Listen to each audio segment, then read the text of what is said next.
Hello guys, in this tutorial you will learn how you can round corners of objects and shapes in Adobe Illustrator, so let us guide you through this.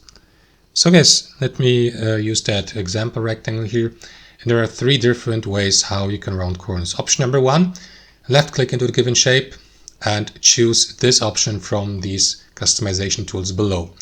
Rectangle properties, click into it, and here use these up and down buttons to adjust the corner rounding. You will see the effect here. So let me reset it to 0, corner rounding, and show you option number 2.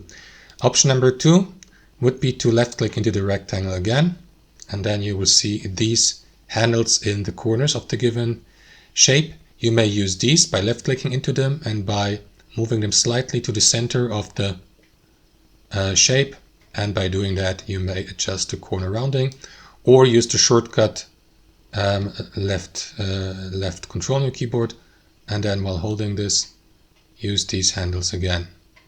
And then there's option number 3, right click into the given shape, select smooth, and you may use that slider here to apply a corner rounding like that looks like this here in this case.